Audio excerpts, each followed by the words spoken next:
It was a chilly autumn night when I decided to explore the old mansion that had long been abandoned on the outskirts of town. The locals spoke of the house with hushed tones, calling it the haunted house at midnight.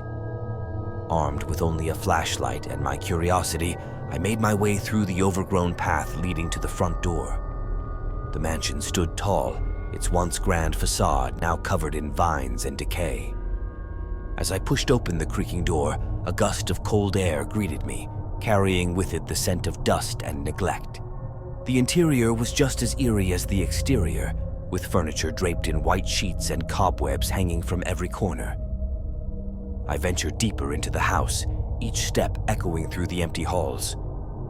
The air grew colder, and the sense of being watched intensified. Despite the growing unease, I pressed on, determined to uncover the secrets hidden within the mansion's walls.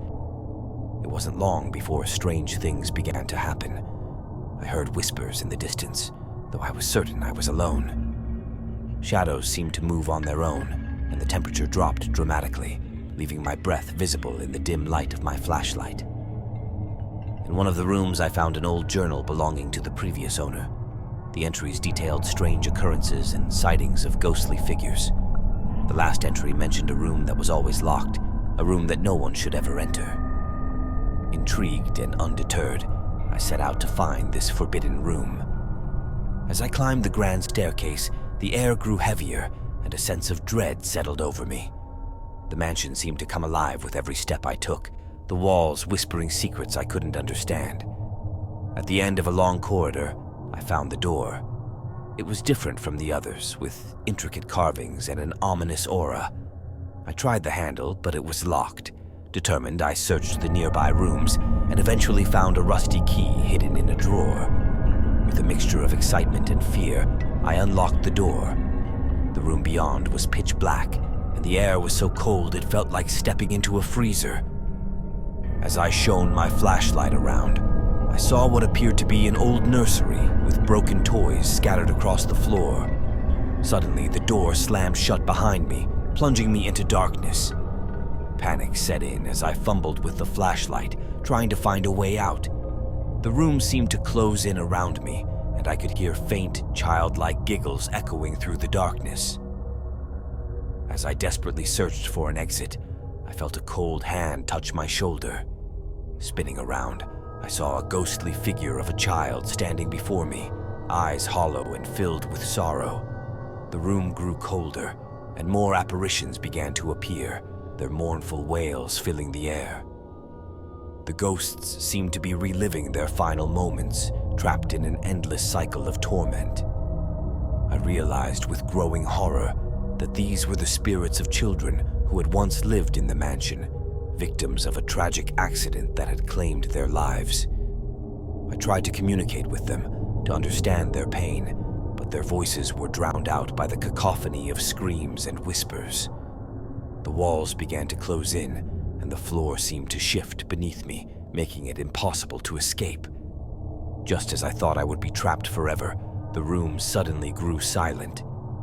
The ghosts vanished, and the door creaked open, revealing the corridor once more. I stumbled out, gasping for breath, my heart pounding in my chest. As I made my way back down the stairs, I noticed a portrait on the wall that I hadn't seen before. It depicted a stern-looking man and a woman holding a child. The eyes of the child seemed to follow me as I moved, a haunting reminder of what I had just witnessed. I left the mansion that night, vowing never to return. The experience had shaken me to my core, and I knew I would never forget the ghostly children and their sorrowful cries. The haunted house at midnight had revealed its darkest secrets, and I was lucky to escape with my life.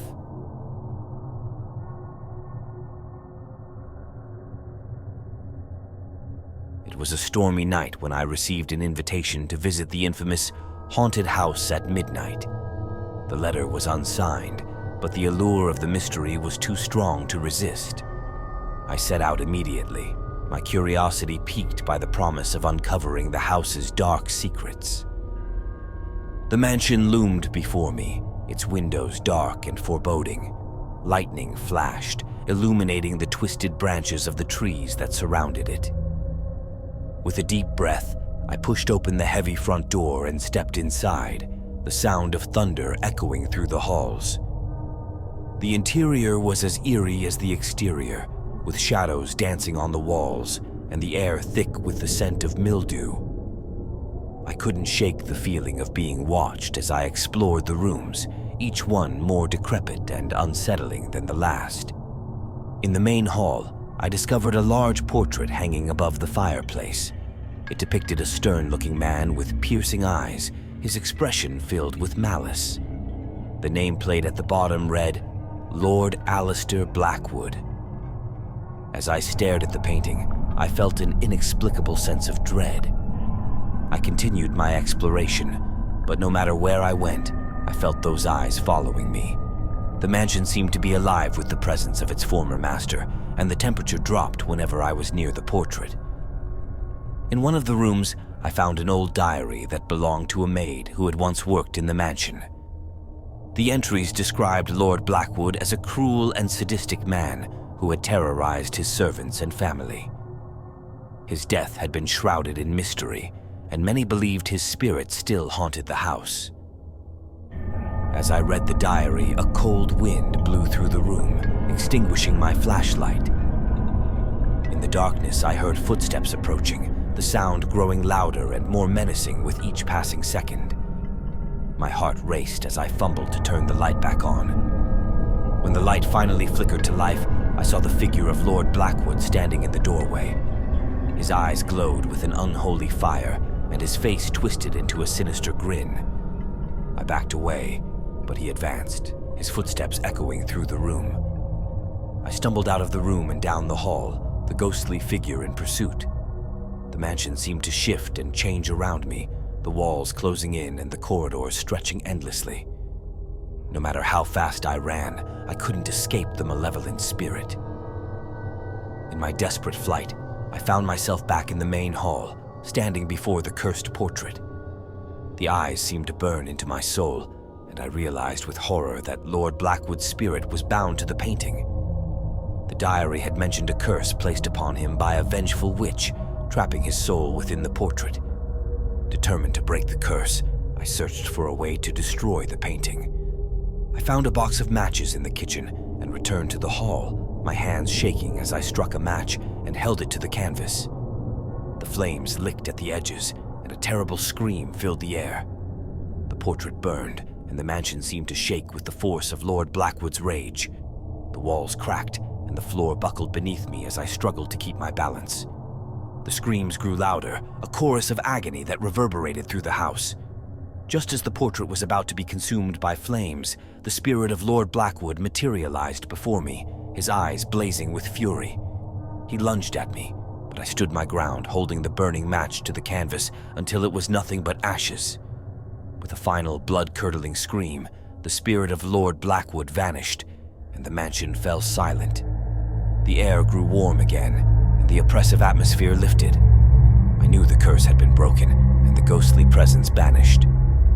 I left the mansion as the first light of dawn broke over the horizon, the storm clouds parting to reveal a clear sky. The haunted house at midnight had been freed from its dark past, and I felt a sense of triumph and relief. But I would never forget the terror I had faced and the cursed portrait that had haunted my every step.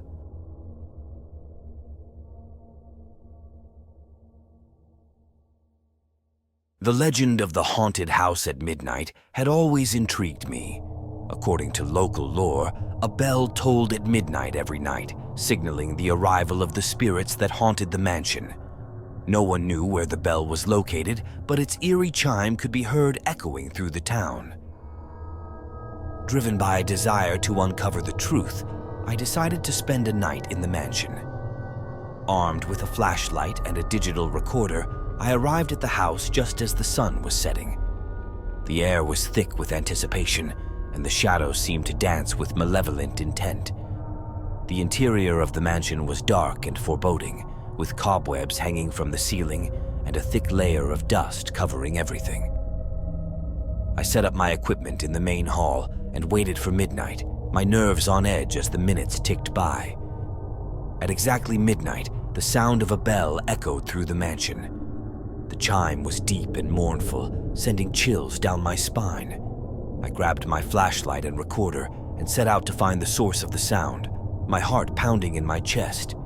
The mansion was a labyrinth of twisting corridors and hidden rooms, each one more unsettling than the last. As I followed the sound of the bell, I noticed strange symbols carved into the walls, their meaning unknown but deeply disturbing. The bell tolled again, louder this time, and I found myself standing before a locked door at the end of a long hallway. The door was old and weathered, with a large iron keyhole. I searched the nearby rooms and eventually found a key hidden under a loose floorboard. With trembling hands, I unlocked the door and stepped inside.